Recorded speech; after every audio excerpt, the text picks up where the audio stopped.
This episode of the Lawn Care Business Success Podcast is brought to you by Bluehost. Try the #1 recommended web hosting provider. With plans starting at just $3.95 a month, you'll get a free domain, free site builder, easy one-click WordPress installs, and 24/7 support. But what's just as impressive as what you get is what you don't get, as there's no contracts, no hidden fees, and no gimmicks. Go check them out at lawncarebusinesssuccess.com/Bluehost.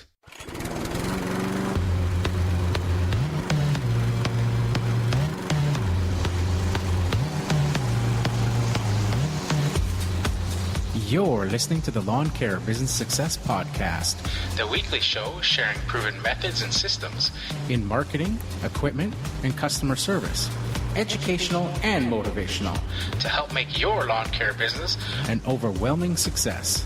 Now here's your host, Julio Tomei. Welcome, Lawn Care Nation, to another episode of the Lawn Care Business Success Podcast.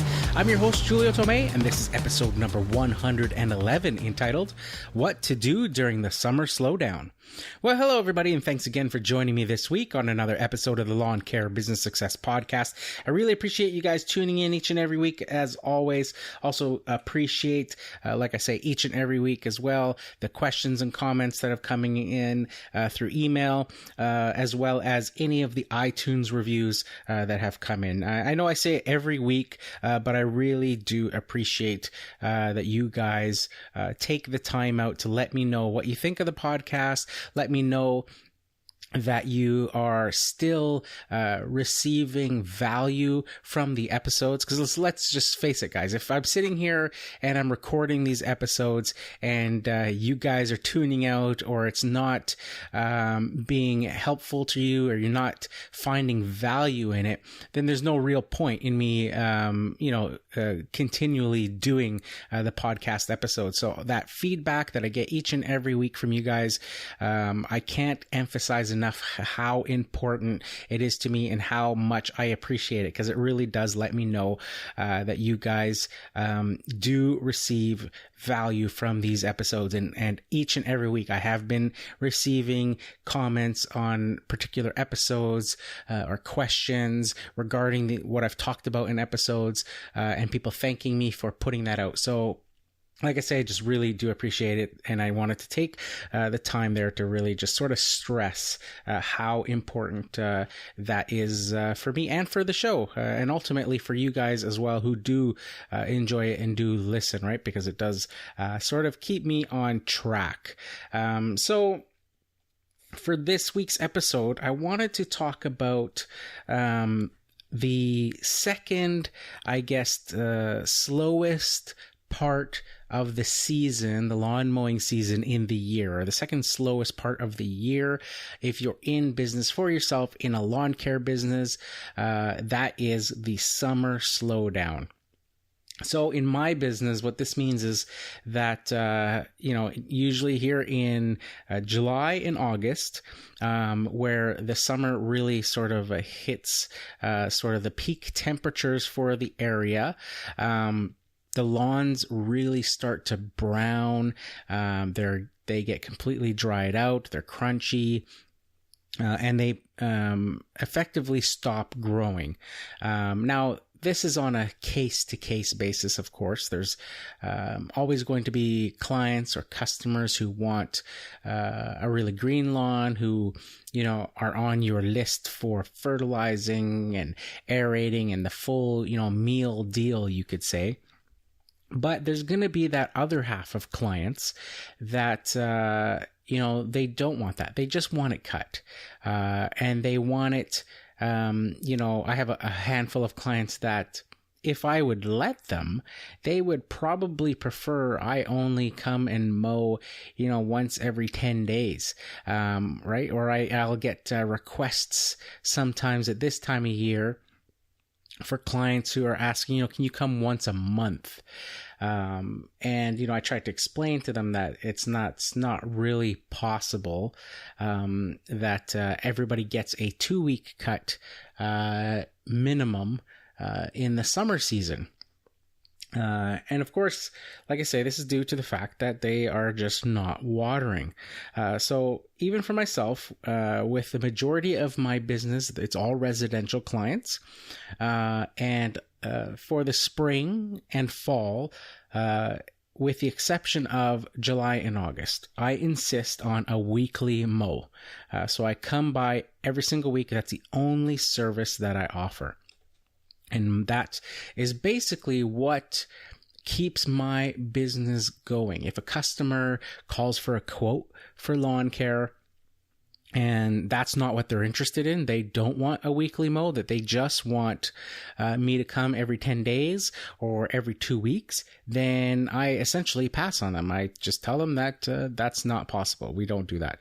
The only service we offer is a weekly mow, and that, come summertime, when the drought hits and it stops raining, that we will effectively start switching to a bi-weekly mow, just to maintain those properties, to just keep them looking as best they can, and to essentially just knock down the dandelions or weeds, because that's typically, if you're talking to a customer who is concerned about that, concerned about the frequency of your mowing during the summer months, it's usually because they're not the ones, those aren't the types of lawns that are watering.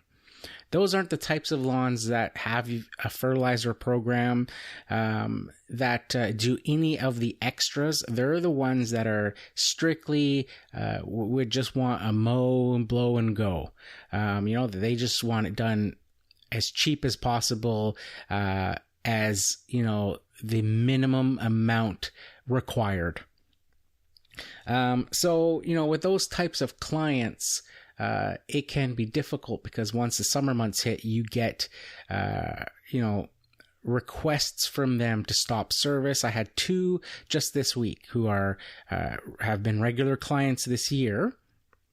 But one of them left a message just saying to stop mowing for the foreseeable future, that they will call me back once the lawn starts growing again. Another one just said to cancel service completely, that the lawn just isn't growing, and that they have this one side of their lawn where it's sort of shared with the neighbor, and the neighbor's has a whole bunch of work going on. So they've got these bobcats and excavators going in and out, and they've basically torn through the shared piece of lawn there. And it was essentially the only section that was still growing. And unfortunately, these bobcats and stuff have torn it all apart. So, they just told me to stop service.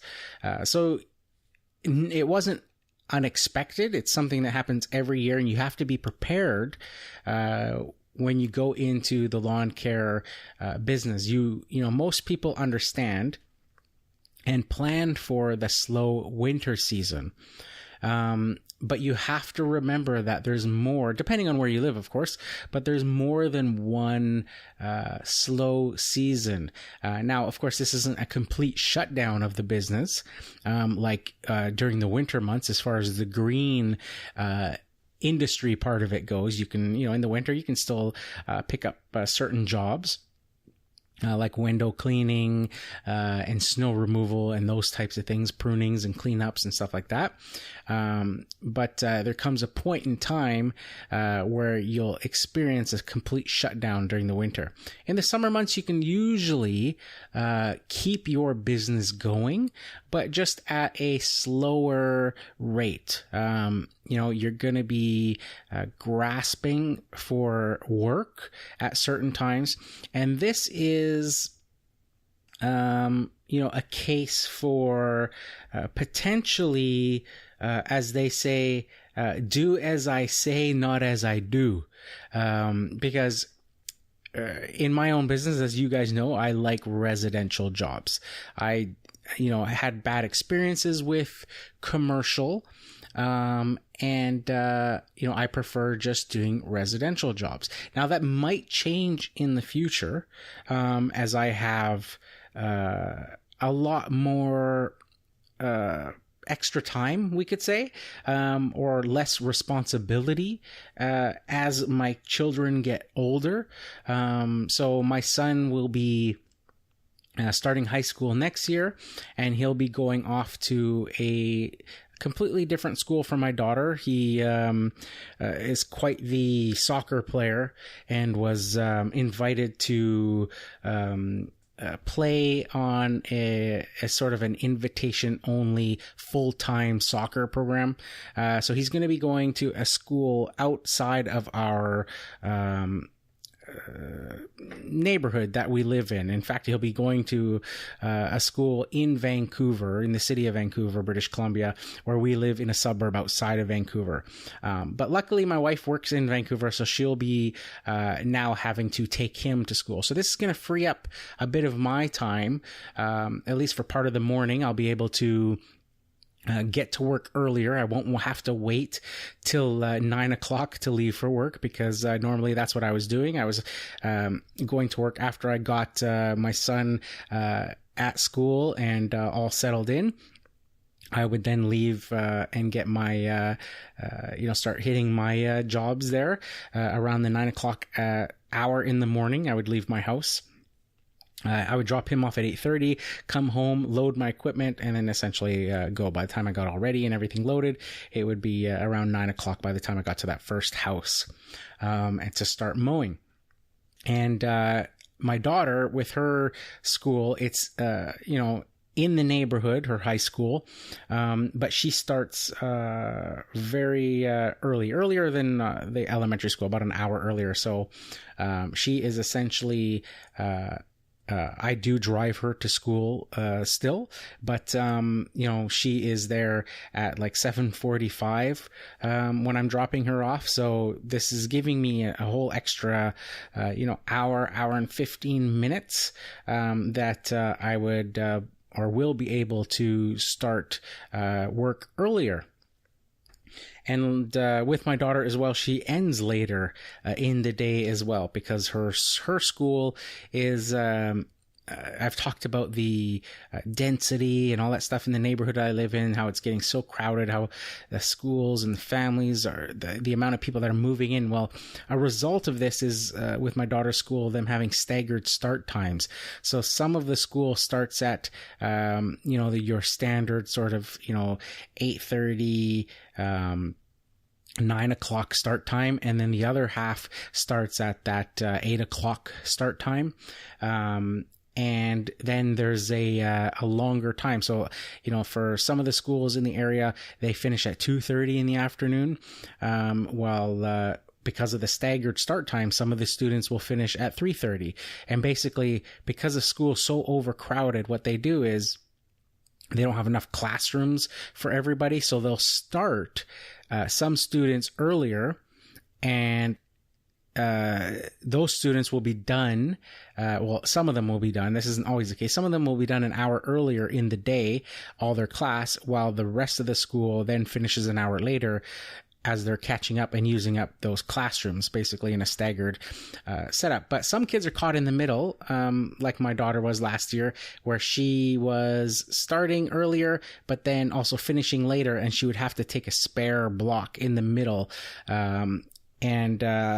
She didn't like it, but I liked it, because it basically gave me more time to be able to do whatever I needed to do.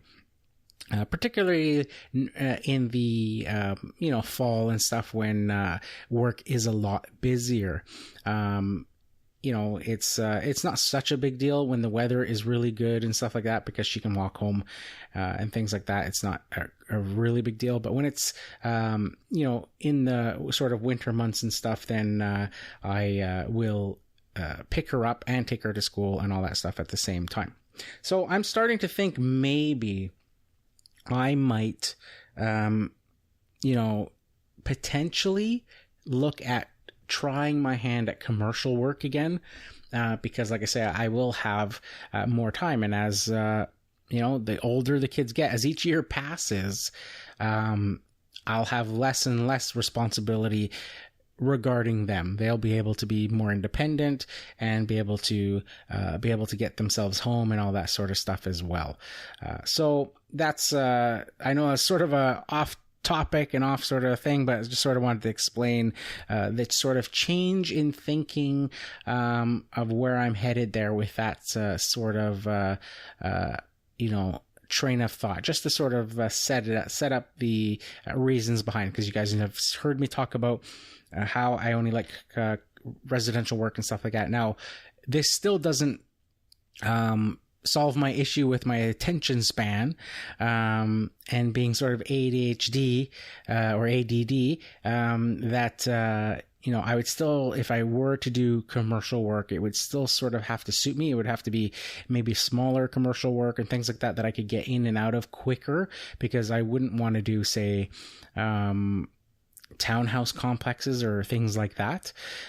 So getting back to the original point of, a case for do as I say and not as I do, because the reason I bring up commercial work is that this is one of those times of year where working commercial properties and having commercial properties as your list of clients is actually a benefit, because the work doesn't stop. With those commercial properties, I have bid on them in the past. And in fact, I still have that the landscape maintenance contract that I use for bidding when I do commercial properties, or when I did commercial properties. And it's available to you guys as a free PDF download as well, if you guys are interested in. It's about 8 pages long. You can head to my website, lawncarebusinesssuccess.com, and go to the at the top of the page and at the very bottom of the page, you'll see the join our mailing list section, where you just go and you enter your email address, and upon a sort of authentication procedure, it will then give you the link to download the free 8-page PDF lawn or landscape maintenance contract that you can use in your own business. You can simply copy and paste it into your own word processor and change whatever you want to change about it, and just use it as a base and do whatever you want with it. But from that, I know from the past that, having those commercial properties, there's so much, they're all encompassing, essentially. So it's not just, if you're going to bid on a townhouse complex or even a strip mall or something like that, it's not going to be just for mowing. It's going to be for the mowing, for trimming all the bushes, for trimming the trees in the parking lot, for even garbage pickup in the parking lot. There's going to be a whole bunch of different tasks or aspects that are required for commercial work, as opposed to residential work, where you may, at least in my experience, I know there are companies out there that do sort of an all-encompassing service, but my business is based mainly on the mowing. So when I go and quote somebody for regular weekly service, it's just for the mowing. I'm not weeding out their garden beds. I'm not, taking care of any of that. I'm strictly just mowing their lawns. Where the commercial properties, having that full service is what is expected. And it's the norm that you cover all aspects of that outdoor landscape and all of its needs. So you're going to break down your services when it comes to commercial work. And this gives you the freedom to, schedule those hedge trimmings, those, other sort of maybe cleanup jobs, and things during slower parts of the year. You're not going to go and schedule hedge trimming, during your busy power rake season, when you're up to your eyeballs in doing lawn renos and things like that. That wouldn't make much sense. So you want to use those commercial properties. You can use those to your advantage, and schedule that work so that you're constantly busy throughout the summer, if that is your desire, if that's something that you want to do, or you have the luxury of being able to do. I'm on, up to this point, like I said, I've had the responsibilities of the family and kids, and being the one that's had to take the kids to school and make sure, they're home after school, picking them up and all that sort of stuff. And anytime a field trip or things like that would happen, I'd have to be a volunteer driver and help out and all that sort of stuff. But like I say, as they get older, I won't obviously need to be doing that anymore. So that commercial property, that's why I'm thinking about possibly tackling another commercial type property. Maybe things like gas stations, maybe things, just smaller type properties, not the larger stratas or townhouses, because like I say, I don't think I would still be able to have the attention span to get myself through a whole day on one property doing that sort of thing, or doing, the hedge trimming or the shrub cleanups and things like that on a huge, massive, 110 unit sort of townhouse complex or something like that. I can't even imagine it at the moment. But I know a lot of you guys don't have issues with that. And so that's why I say, and like I said in the beginning there, do as I say and not as I do. Because my best advice would be, if you can diversify your clients, that is to say, not have just residential and not have just commercial, but mix them and have residential and commercial clients, that's probably the best sort of advice as far as the type of work to do, because it lets you carry through. That commercial work will carry through the winter, even once the mowing has stopped and all that sort of stuff too. That can transition into salting or laying down brine in the parking lots, to shoveling the sidewalks, to snow removal of the parking lots, all the fall leaf cleanups and all that stuff, to weekly garbage removal from the parking lots. Another thing is there, think about, in the case of something like a strip mall, where you have a whole bunch of businesses and stuff like that in that strip mall.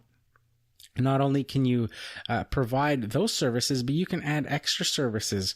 We've talked about window cleaning in the past. Well, if you're doing a strip mall already, why not go door to door? Because you're already there.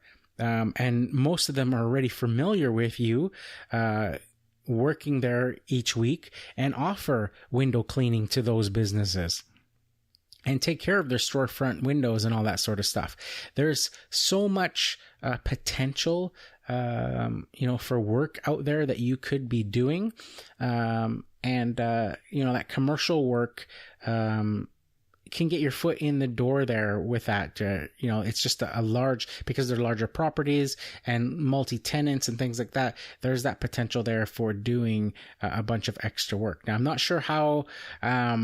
with a strata, as far as like a townhouse complex, how that would work if you wanted to do window cleaning, if you could go and individually sell those jobs, or if you would have to sell those jobs to the entire townhouse complex. But it might be something that you could add to your contract as sort of an added bonus or added service to set yourself apart, is that you do the outside, say, window cleaning as well. And that way you don't have to worry about going inside the people's houses when, they may not be home and stuff like that. But it's something that, come summertime, you can add to that commercial property, doing the window cleaning of those townhomes, or pressure washing of all the driveways in, say, a townhouse complex, and sidewalks and patios and things like that, that you can potentially have that as a add-on service for the whole place, or as you're already there each and every week, you can drop off a flyer at each of those doorways saying, hey, we service,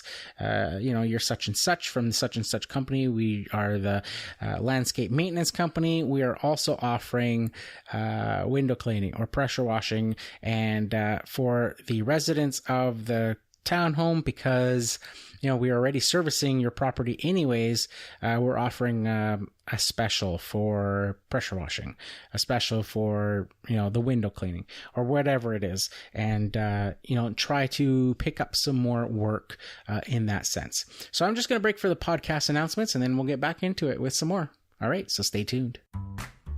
Hey guys, if you have any questions or comments about the show, I'd love to hear from you. You can head on over to lawncarebusinesssuccess.com/contact. And while you're there, why not join my mailing list and get access to a free PDF document of a landscape maintenance contract you can feel free to copy and use in your own business. For you Instagram users out there, be sure to follow me at Lawn Care Business Success. And if you haven't checked out my videos yet, well, what are you waiting for? Be sure to subscribe to the Lawn Care Business Success YouTube channel. Now, I know you guys love listening to audio while you work as much as I do, so I've partnered up with Audible to offer you guys a free 30-day trial and one free audiobook of your choice. There's no long-term commitments, and you can cancel anytime. And get this, even if you cancel during the trial period, you get to keep your free audiobook. It's a great way to try the service and see if Audible is right for you. So why not give it a try? Head on over to lawncarebusinesssuccess.com/audible.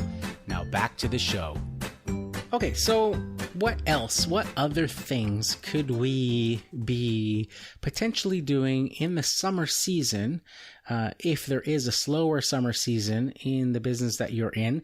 And if you're just starting out in lawn care, you're just starting your lawn care business for the first time, then this is probably, something that is more likely than not the case that you will have a slower summer season, at least when you're first starting out.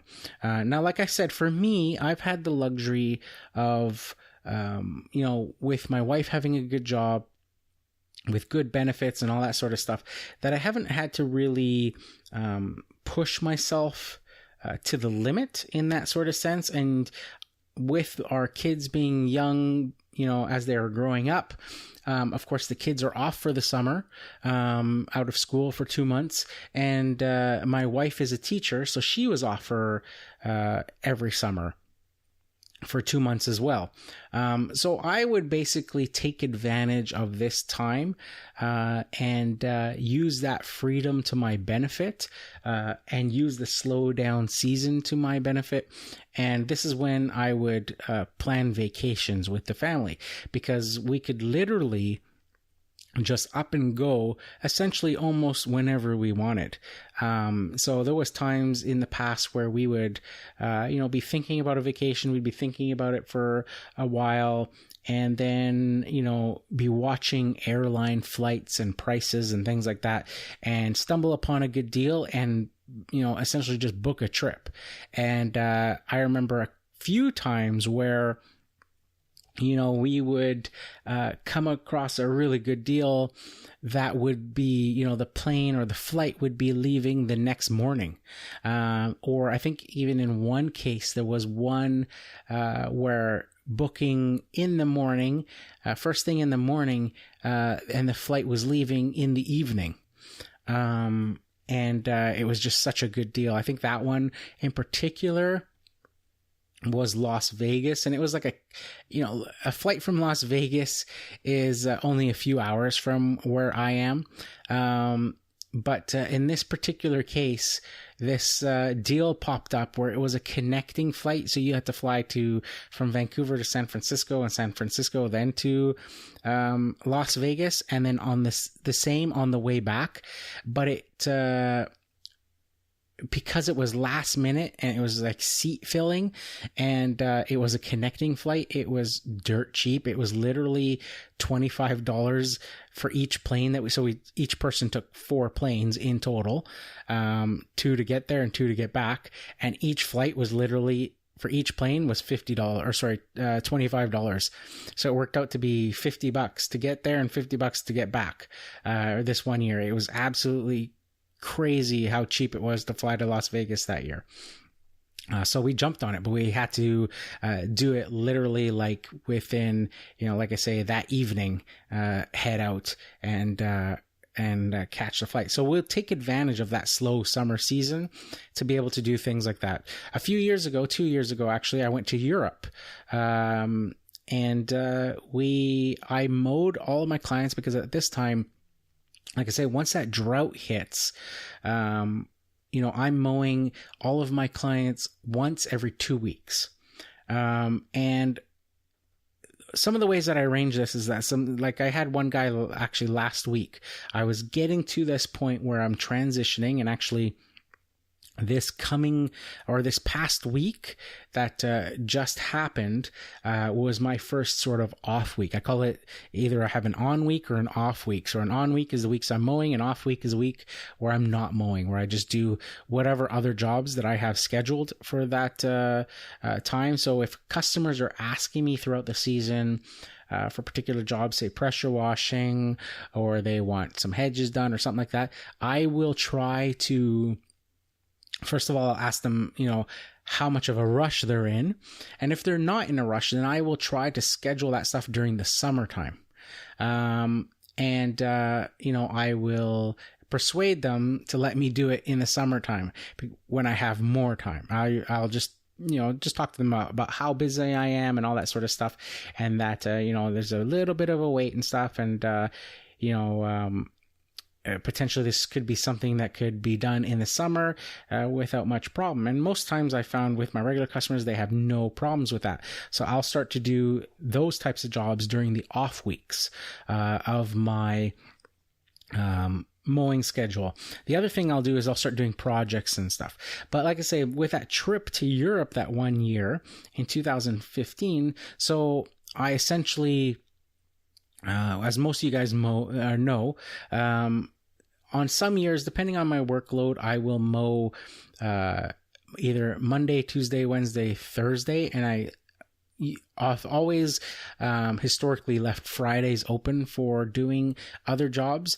The past few years, I've been only mowing Tuesday, Wednesday, Thursday, and I have been doing hedge trimmings and all that sort of stuff throughout the year, the power raking, aerating, all that sort of stuff, either on Mondays and Fridays. And with the podcast, I have been taking the Mondays and doing the podcast on the Mondays. And if I've had time after the podcast was recorded and edited and all that sort of stuff, then I would, go out and maybe start a job or do part of a job or something like that. And then do the rest of it on the Friday. So on those off weeks, when it comes summertime, what I found and using it sort of to my advantage was I would mow till the Thursday, and I wouldn't schedule anything to the on the Friday. And here's another tip: when a customer asks me to do something, I essentially tell them that I'll let them know in sort of a ballpark figure as far as when I can do it. And like I say, I'll persuade them that, telling them that I'll get it done in the summertime, if it's, within a month or so. So those jobs in sort of late July, early July, throughout the month of July, basically, I'll see if I can start pushing them towards the summer.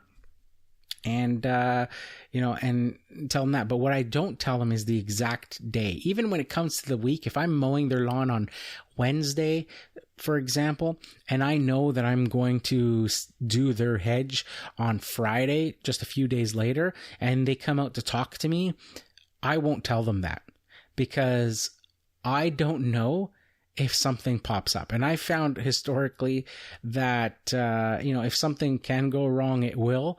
As soon as I tell them that I'm going to be coming back on the Friday to do that other job that they asked me to do, that say they're out next on the list, that something happens. And either with my kids or, something else happens that I need to attend to. And now I either have to call that customer and let them down when they were expecting that I was coming and all that sort of stuff. So I don't tell them, I just show up and sort of leave that sort of surprise factor. And I found that it works because, like I said, you build those relationships with those customers and they value those relationships. So, they know that if they ask you, it's going to get done. It's just a matter of fitting it into your schedule. But the advantage of this is, like I say, that summertime, that Europe trip, I mowed till the Thursday. I hadn't promised anybody any of those jobs, so I just put them on hold for an extra week. And basically, I left on the Friday morning, and I went to Europe and was gone from that Friday, Saturday, Sunday, then the following Monday, Tuesday, Wednesday, Thursday, Friday, Saturday, Sunday. And because I don't normally mow on Mondays, I was able to fly back on that Monday. So basically 10 days and be back on that Monday and, able to hook up the trailer and all that stuff and ready for that next day. And none of my clients even knew that I was halfway around the world. Because as far as they know, I'm just mowing every 2 weeks now at that point, and I'm working on, the list of jobs that people have asked me to work through. So I use it to my advantage. I've had, and it's, the exception to that. I had a customer a few weeks ago, a new customer who sort of, didn't know how it works yet. And I got there, and they live next door to one of my other regular customers. And I got this customer because he walked up to me one day while I was mowing the neighbor's lawn and, was asking me to start mowing his property. And, so I started. But what happened was on this day, a few weeks ago, I pulled up on my Thursday to do his lawn and to do both the lawns, actually. And he came running out the house to try to stop me before I even started. I was still actually in the truck. I hadn't even gotten out yet, and he was already outside. So he was obviously watching for me. And he came out and said, not to mow the lawn today, that it's not growing, that, come and mow it next week instead. And I said to him, actually, this is when I start doing the every 2 week mowing. So I'm going to have to mow it today because I've already mowed. This is the Thursday cuts now. And I had already mowed the few days prior, all of my other clients on this week, all planning to skip next week. So I explained this to them. I said, I can't skip yours this week and then come back to do it next week because I've already mowed everybody's lawns. I'm not mowing anybody's lawn next week. So if you really want me to skip it, it's going to be 3 weeks before I come back. And then it's going to look a bit hairy by the time I get back. So I'm going to have to mow it today, and then I'll skip it next week along with everybody else's. And I explained to him, I have to do it that way because I can't just mow some of the houses 1 week and then have only a handful, 1 or 2 houses that didn't line up with that schedule and have to come back to the same neighborhoods the following week just to do those 1 or 2 houses. It makes not much sense. And then to come back the week after and do all the rest of the houses in those neighborhoods.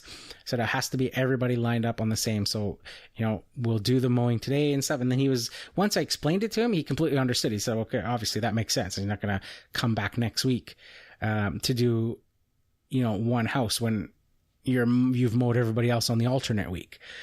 So those are sort of the things I sort of put in place to give me that freedom in the summer and to be able to use it to my advantage. Now, in past years, if I don't have a list of work to do, and one of the things I've learned was to always, and I think I've had an episode about this last year, I think I had an episode early on and I think it was called something about when in drought, be on the lookout. So essentially, when the summer season is starting, the summer's coming up, and what is going to happen in the summer. And that is traditionally, and this may be different for where you live, where you work, maybe every single one of your customers has sprinkler systems and they water religiously and they fertilize and their lawns are green and require cutting every week, even through the summer. If that's the case, that is awesome. But for me, that's not the case. And yes, I do have a handful of clients that do require weekly cutting still, that they do water. Some of them are quite strange. One of them, in fact, where they water but only the backyard. So I get there and it's kind of strange because I'm pulling up and the neighbors are probably like, what's this guy doing? He's pulling up. The front lawn is completely burnt. It hasn't grown at all. You can still see the lawnmower marks from the week before. But you'll go into the backyard and it's 6 inches tall, green and lush, because this is where the person spends their time. This is where they unwind in the evenings. So they constantly have it watered. They're, always out there on the back patio and stuff like that. So I get there and I'm mowing, and it's essentially just the back lawn, but I'm not going to just do the back lawn. If I'm there, I will hit the front lawn with the mower, because you might have a weed or two, a dandelion or two that pops up and stuff. And it's just like, okay, just go over it with the mower, clean up the edges, make sure it's all good. And so that's what I do. So I have those types of clients. And those clients are ones that, because you're building that relationship with, I was able to, in those past times, if I've taken a vacation and say some of those lawns were on the sort of that threshold of they still need weekly mowing, that if I talk to the client and just say, hey, I'm going away on a family vacation, they completely understand. And they're like, it's fine, we'll mow it ourselves for next week.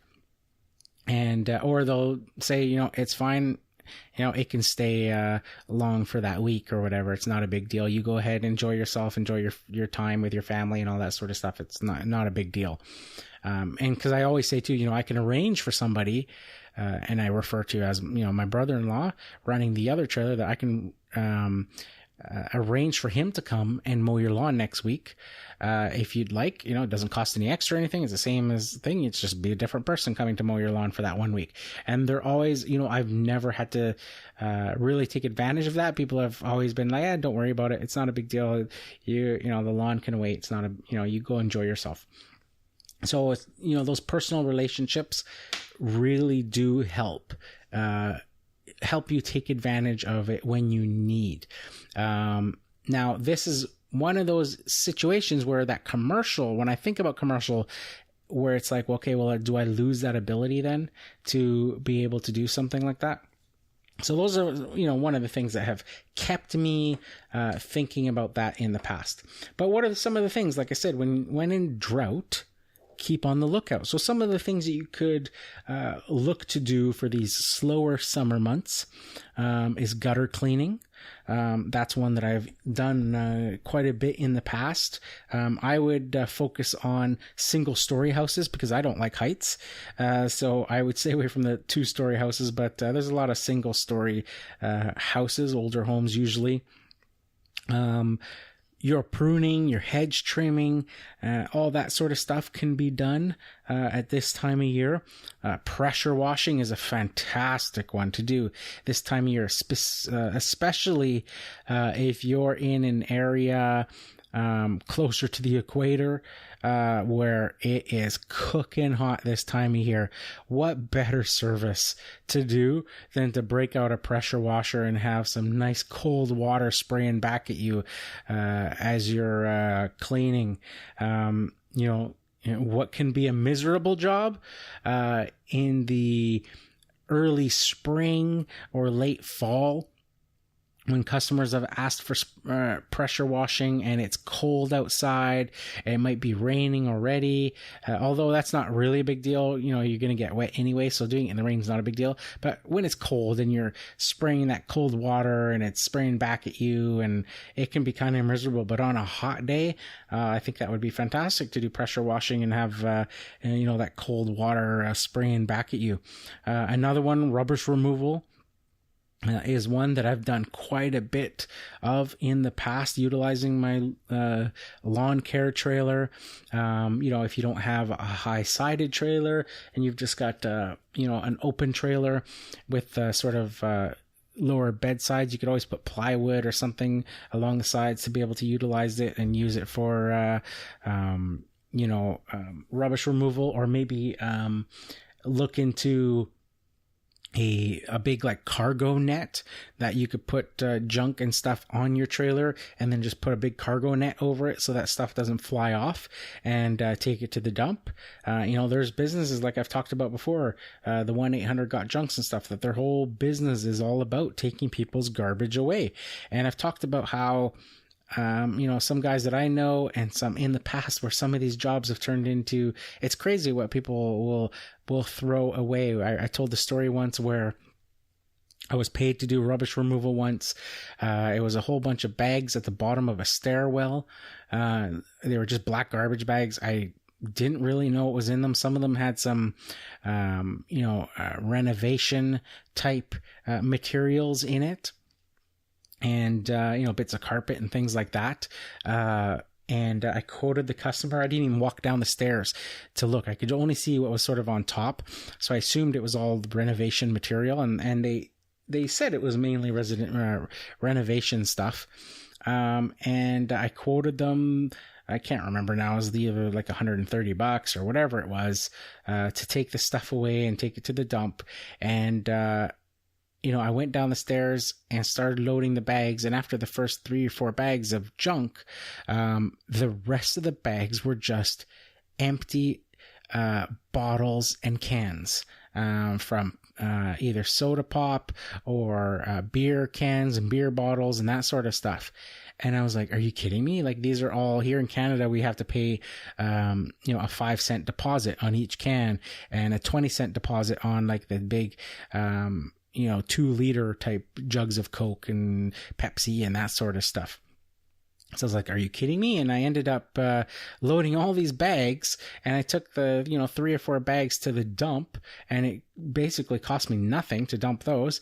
And then the rest of it I took to the bottle sorting place, or bottle depot as they call it here, and I ended up getting 30 or 40 or $50 or whatever it was for all of the cans and things, because it was literally bag upon bag, garbage bag full of just empties that I was able to get the 5 and 20-cent deposit on each of them for. So it's just insane what people will throw away. I know a guy who would, when I was working in that franchise, and I've told the story as well in the episode about rubbish removal, that he coined the phrase trash is cash, because not only would he get paid to remove all of the rubbish, and take it to the dump, but he would turn around and sell as much as he could on Craigslist. So if people were having him haul away their couches or their old furniture, or whatever it was, there was tools, I remember doing a rubbish removal, and there was all sorts of stuff. There was a brand new like car battery charger. There was some drywall tools like knives and T-squares and things like that. Like, they wanted it all in the garbage. Porch swings, garden hoses, brooms, rakes, garden tools. When people are moving, they throw so much stuff if they're downsizing. There's so much opportunity there that it's not just garbage that you can just take away. You can turn around and sell the stuff, take it to a flea market, have garage sales. There's so much opportunity there. It's insane. And I've seen guys doing it, and it's quite funny. In fact, this brings up a funny story, because the guy who coined the phrase trash is cash, he would also do snow removal. Now, his lawn care truck was like a 2-wheel drive, rear wheel drive. Now, this story is off topic, but it just reminded me of him, and I thought I would tell it. So this guy, his lawn care truck was 2-wheel drive. So when we did get hit with snow, his truck was terrible in the snow, and he couldn't drive it anywhere. But his second car was one of those Mercedes-Benz SUVs. And so he would take that to go do snow removal. Now, snow removal, he was working on just residential, so he was just shoveling their sidewalks and driveways and all that sort of stuff. So what he would do that was hilarious was he would take his Mercedes-Benz SUV and he would park down the block and then take his walk the rest of the way, because he didn't want his customers seeing him pulling up in a Mercedes-Benz, because he thought, they're going to be like, what? Like, the lawn care guy drives a Mercedes-Benz? What's that all about? He's charging too much and stuff, right? And, these people, for the most part, would be stuck at home because of all the snow and all that sort of stuff. So he would come and start shoveling, and they'd be like, where's your truck? And he's like, oh, it's just too much snow. I got stuck. It's on the busy street, around the corner. I walked the rest of the way because it doesn't do good in the snow and stuff, right? And then he would just keep shoveling, get paid, and he'd walk down the street, get into his all-wheel drive Mercedes-Benz and go to the next house and do the same thing, park a block away and walk in and shovel it, because he didn't want them seeing that he was driving a Mercedes-Benz. So, like I said, off topic, but I thought it was totally hilarious. He was just quite the character. But anyways, that's some of the things that you can be doing. The rubbish removal is a great one. Another one is possibly if you've thought about getting into sort of larger, maybe landscape jobs, maybe building, low patios, or you want to get into maybe trying your hand at paved stone patios or things like that. We can think back to that episode where I interviewed Caleb Alman from Alman Landscape, and he's got that DVD available where he teaches you, his 15 or 20 years of experience doing paved stone patios and driveways and all that sort of stuff, and he basically walks you step by step on everything you need to do. So that's an option there, is to further your learning and try your hand, see if there's customers that are looking for something like that. And this could be the perfect time, because you're not, stretched out. You're not crazy busy, possibly, depending on, how your business is. You may have some extra time that you can attempt a project like that. You could offer a discounted price because of it being your slower season, or maybe because you want to use somebody basically as a guinea pig and try that sort of a project out. So that could be the perfect time to do something like that. Doing something like that. Another thing is wood decks are quite popular where I am. Even low ones, only like a foot off the ground, are quite popular, where people have, large seating areas and stuff like that. And also in my neighborhood, there's been this sort of trend. I've seen now at least 4 or 5 homes in the neighborhood where they're building a small front deck, only, like I say, about a foot off the ground, right in front of their front window, right beside their front door area, and putting some, Adirondack chairs there with some nice cushions, maybe one of those propane fires pits or something, right there. And they will, in the evenings sit out front there and, have a drink, and, maybe have the neighbors come over and sit on that front little deck and things like that. So that has been a project that's sort of been popping up all over my neighborhood, with people building these small cedar decks right out front of their house to sit at in the evenings and have a coffee or something like that, or have a drink to unwind in the evening. So, some of the ways that you want to do this is you could be putting out your flyers again, doing maybe a second blanket marketing campaign of your flyers to continue the one you did in the spring. You want to do those Facebook groups like Danny Lanier from Lanier Lawn Care mentioned when I interviewed him. This is a great time to start hitting those up again if you haven't already. Hit those local Facebook groups in your area. I know there's some in my area that I looked into after talking to Danny that are named after the neighborhood I live in, and people just post different topics on them. And you can go in there and just, put specials for, say, pressure washing or whatever it is, those some of those jobs that we talked about, and put them into those groups. Introduce yourself, introduce your company to, this is your core audience, the people that live in the neighborhoods that you work in. You can target them specifically through those Facebook neighborhood groups. Now, lots of them are, private groups that you have to ask to join. But once you do, as well, as long as there's no rules against posting those sorts of things in those groups. And I find that they're pretty well open. They're either buy and sell type groups or things like that you can post in. It's just a great way to do it because it's, like I say, specifically targeting those neighborhoods. You may want to try some promotions to maybe add some extra work. So instead of maybe discounting prices like is what people might think of normally, maybe try, instead of doing that, but keeping your price and doing just value added services or bonuses for this time of year anyway. So, have a special for new lawn care customers that join up now, that they'll get a free fertilizer application or something like that bonus if they sign up for your regular lawn care service, that sort of thing, right? Give some bonuses that if people are shopping around, I find in my area that a lot of the lawn care companies, they all have similar prices. They're all in that range of prices, and they all have sort of that minimum price set. So, if somebody is looking and price shopping stuff, instead of sort of doing dog eat dog and trying to compete on price, keep your price the same, but throw in something. Throw in that value added thing that isn't going to cost you much, something that you may have already around, especially this time of year.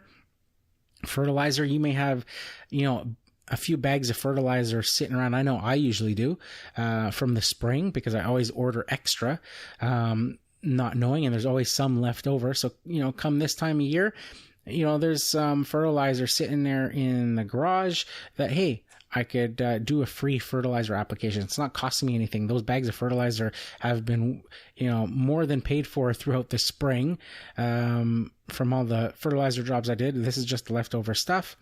Do a couple of those. If somebody signs up, you give them a free fertilizer service. It costs you, what, 10, 15 minutes of your time because the fertilizer has already been paid for. So you could do things like that. Try doing value added instead of just reducing your price when you do promotions. So those are just some, ideas that I wanted to go through when you're coming through this sort of summer slowdown season that I call it. But if you can, with your kids at home, if you do have kids and it's that, summertime vacation, that sort of thing, make sure you take advantage of that too. Because, I can't stress enough. You hear it all the time. The time flies. It does. Time does fly.